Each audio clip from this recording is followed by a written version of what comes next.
This is Talking with Springfield Township. I'm Kurt Radel, Waycross Community Media. Our guest today from Springfield Township, Kathleen Kennedy, Assistant Township Administrator, and Lieutenant Nick Flick, firefighter and paramedic. Welcome to the program. Thanks, Kurt. Thanks for having us. Kathleen, what is the EPIC team?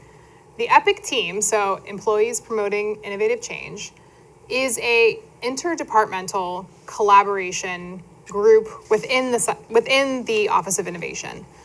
So looking at other jurisdictions, it's really common to find an Office of Innovation and maybe one person in charge of innovative thinking in the local jurisdiction.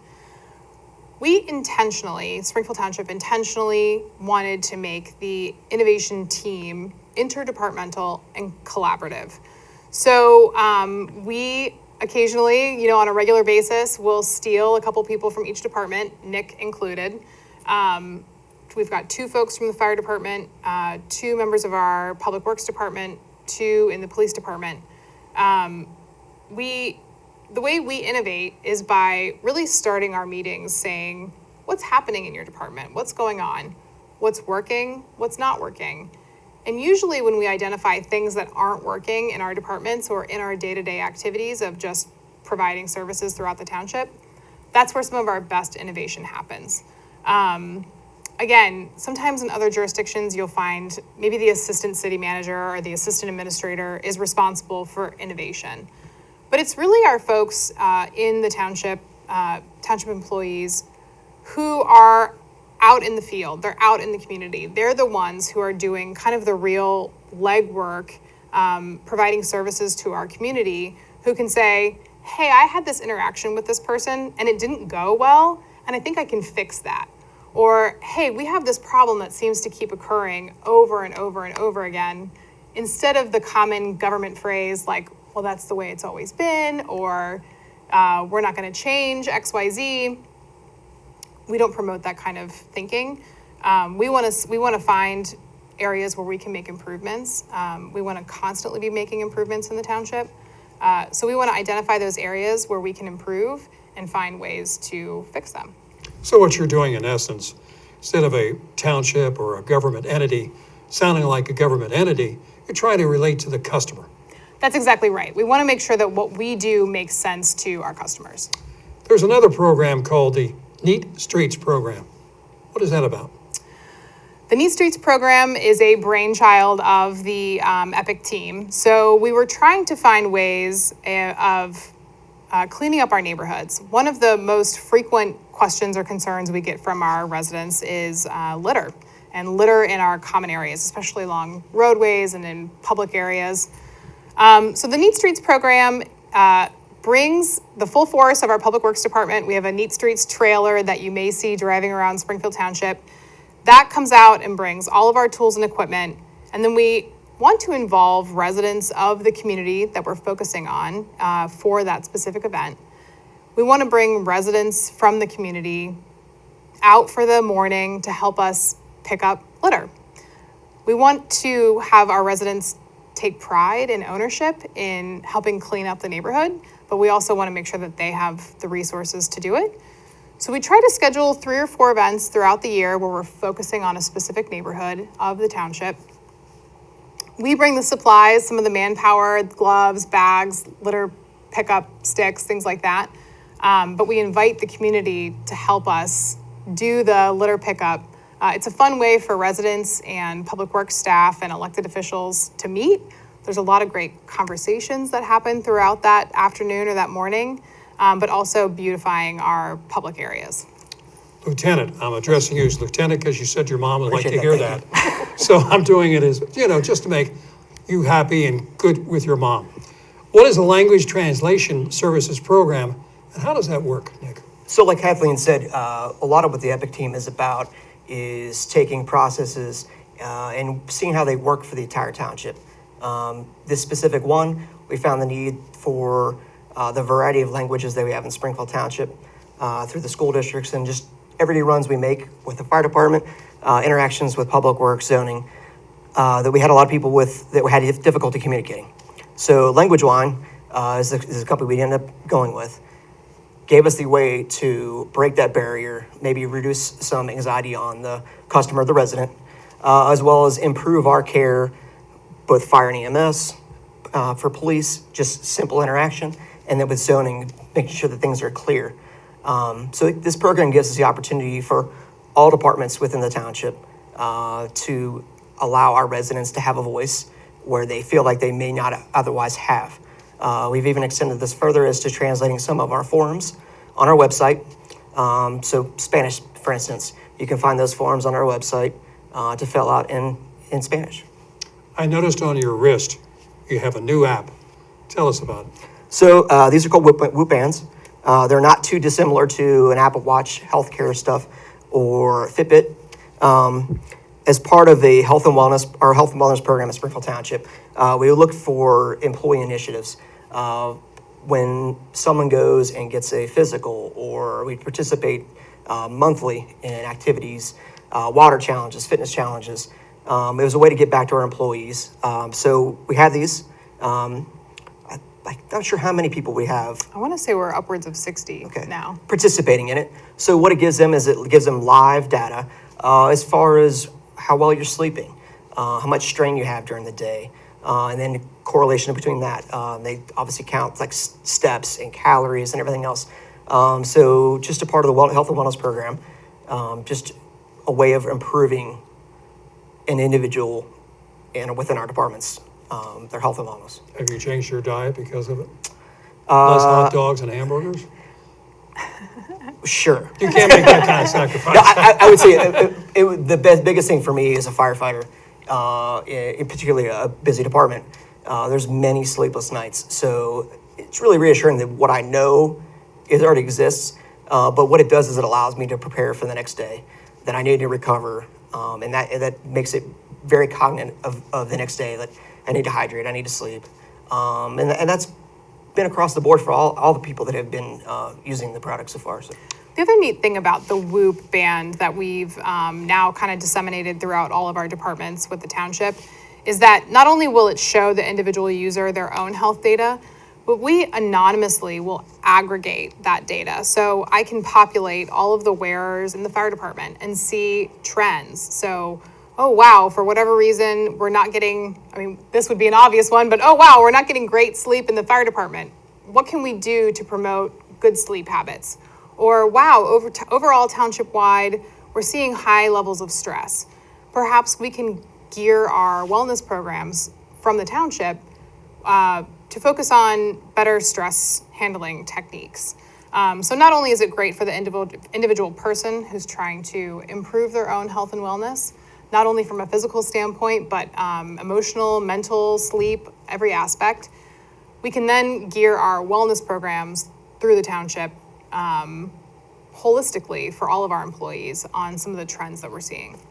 Recently, you traveled to Tampa, Florida, the innovation team. What was that about? Yeah, so the past couple of years, we've been fortunate enough to take the EPIC team to the annual conference for the Alliance for Innovation. So the Alliance for Innovation is an organization that promotes innovation in local governments across the country and even worldwide. There's always one member that comes from Australia, which I think is really fascinating. And the conference is really excellent because you are surrounded by people who are really focused on innovation, improving, even some future forecasting. So talking about what are some of the trends that we're seeing in the future for local government that you may have to address. You're surrounded by local government professionals who are really motivated to make their own communities better, which I'm really always inspired by every year that we go. You are networking with people who have, again, similar interests, but you're talking about, well, how are you handling this trend that we're seeing in your community? How are you handling trends in AI and artificial intelligence? How are you handling challenges in emergency dispatching? A range of topics. And it's a great time for the EPIC team to get together and say, hey, I heard this idea from Kansas City, or hey, I heard this idea from Amarillo, Texas. I think we should bring that to the township. We can modify it in certain ways, but we should bring this idea to the township and see if it'll help us with whatever problem we might be having. You also went to Texas. Did you bring back a cowboy hat? We didn't. I did make the team go to a line dancing Okay. bar How'd you one do night. that? How well did you do?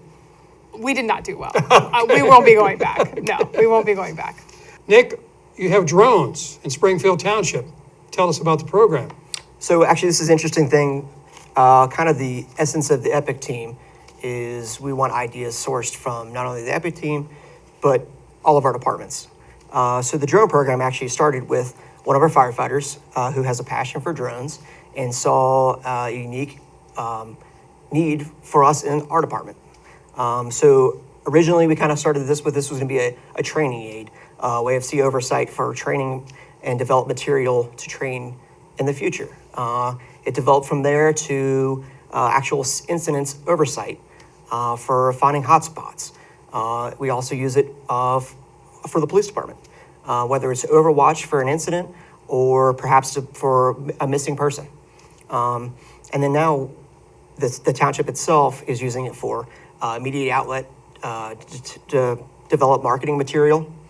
And actually, the drone program itself was funded from an EPIC grant within Springfield Township and funded the first drone that we purchased. Lieutenant, if you could tell me some of the uses of these drones. Actually, there's quite a few. Most recently, we used it for a water rescue. We had a quick deployment, and we were able to find a person that was out of their canoe in the water, and we're able to get to them quickly. We've also used them on large fires to check for hotspots, where otherwise we might be able to find them. Our police department has used them.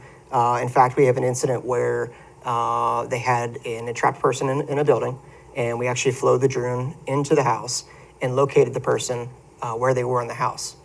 Springfield Township, Kathleen, is very business friendly. I've been here and seen that, and I'm very, very impressed. You had a particular business that came to Springfield Township that actually was a 3-year project. Yes. So I can't say that the Brentwood Bowl or High Grain project was necessarily born out of an idea from the innovation team, but it was a pretty innovative project and has been recognized throughout the county. So we've been hearing for many, many years from our residents that we are needing to attract more local businesses, more local restaurants. People wanted more places to sit down and eat with friends, go on dates, etc. So when Brentwood Bowl closed after the pandemic, we were left with a vacant, almost 50,000 square foot building right in the heart of downtown Springfield Township, right on that Winton Road corridor.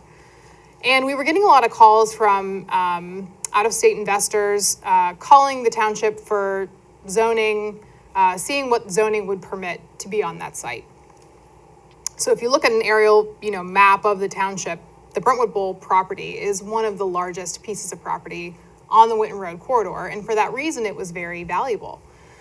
So we were getting a lot of calls from out-of-state investors, people who wanted to know if they could tear the building down and put a gas station there, or retrofit the building for indoor self-storage. And every time we would get these calls, we're going, oh no, that's not what the community wants. That's not what the community needs. We keep hearing that we want something a little more local, a place for people to gather. So luckily, the Board of Trustees was willing to kind of take a gamble on this property. We actually purchased it, the entire site. We then went out to try to find an end user, and the timing was great. High Grain Brewing was looking for a second location, so they have their first location is in Silverton, about 1/10 of the size of the Brentwood Bowl site. And through a 3-year partnership with them, we were able to obtain about $1.2 million in grant funding to demolish the interior, so take down all the walls, everything down to the bare bones of concrete walls, and work with them to turn that bowling alley into a new gathering place for the township. So High Grain Brewing, they're excellent partners. We couldn't ask for a better group of people to work with. They're also very focused on sustainability, particularly environmental sustainability. And they were really excited about bringing new life to that building and creating a new gathering place for the community. I mean, I can't tell you how many times We've had people tell us, oh, I used to have my birthday party at Brentwood Bowl, or how many people have had their first date at Brentwood Bowl. It's been wonderful for us to bring that back to Springfield Township and the surrounding area as a place to have a birthday party again or go on a first date, to bring new life to that space. We then got even more lucky with that because High Green brought in 2 tenants into the building. So it's, like I said, almost 50,000 square feet. So it's a huge building. They didn't need all the space. So they were able to bring in La Terza Coffee. So La Terza Coffee roasts all their coffee now in the Brentwood Bowl building. They also have a coffee counter. So the building is open early in the morning. You can stop by and get a cup of coffee. And Revel Winery has moved their winemaking operations into the building. So it's a great use for all 3 businesses. I mean, all 3 businesses have sort of the same goal in mind of providing not only beverages to the community, but a unique experience. They're very customer focused. They're very focused on community building. And to have that space open for our residents again is just phenomenal. So it was a long project. We had to get creative along the way. There were times where we thought, oh man, I don't know if this is gonna work. Maybe we better bail now, but it's open finally, and it's been so gratifying for us township staff to see people enjoying it. Well, congratulations. Thank you. It's a great project, Thank you very and I'm much. glad they're in Springfield Township. Yeah. I thank both of you. Lieutenant, thank you. Make your mom happy. Kathleen, thank you for being with us. Thank you, Kurt. This has been Talking with Springfield Township. I'm Kurt Radel, Waycross Community Media. We'll see you next time.